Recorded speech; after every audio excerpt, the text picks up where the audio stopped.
Limits of the Flesh, Chapter 65, Fantasy Fiction by Azazyel. You know.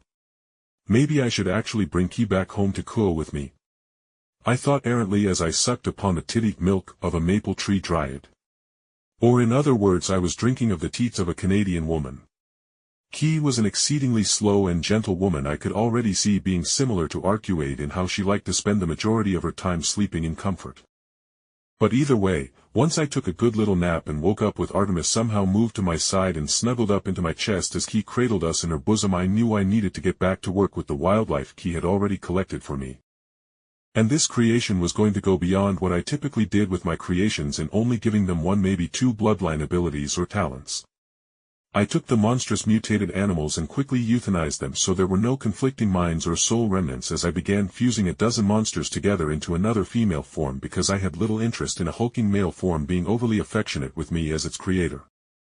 But this creation I made was taller, and stronger, with long blonde hair to go atop her head. I invertedly gave her heterochromia eyes of crimson red and woodland green when I gave her the flesh of Drake into her being. On her right shoulder and grown over it was a dragon's upper head and mouth that covered said shoulder, and it matched Drake's head, allowing her to boost and use Drake's penetrate.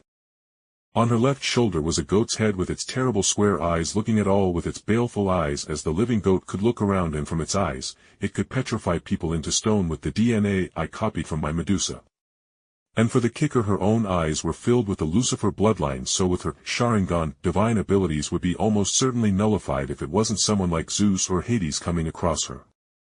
Now to just give her the Leviathan bloodline, so she can grow big enough to smack gods around regardless of their strength, and she will be perfect, I said cheerfully, and I could all but feel Artemis's gaze upon my back at this new creation that would be able to lead the monsters into the old afterlife of the Aztecs that were heavily cursed and thus unclaimed by any faction. Now what do I name you, I wonder? I pondered as I took in her form, and honestly, I made her according to the Monster Girl encyclopedia. But as Artemis came closer and she once again inspected the girl, I heard EI offer to just call this new one by the number in which she was created in order of the other creations I had, but I quickly cancelled that thought out as I refused to start naming my creations numbers. That way led to madness and me creating literal hordes of waifus that I couldn't even bother to remember their names, and I would lose something of myself in doing that. Thankfully, however, Artemis had a suggestion that could work.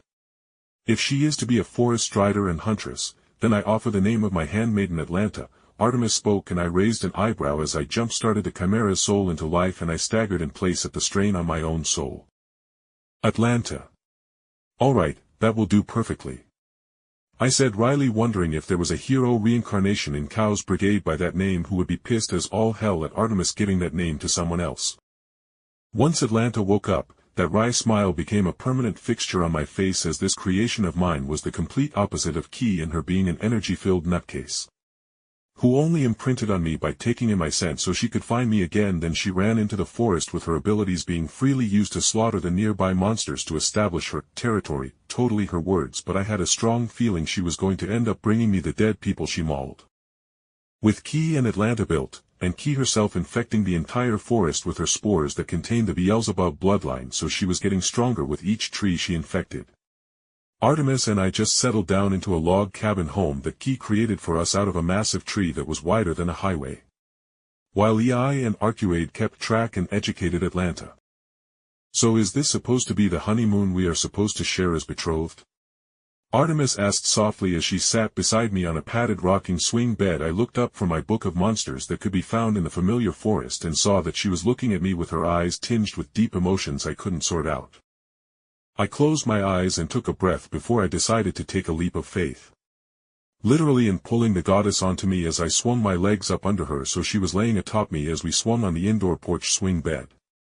Artemis silently laid with her head on my chest as I laid a hand on her back, and she shivered as the tiniest flames of Asmodeus's passion flames tickled her senses.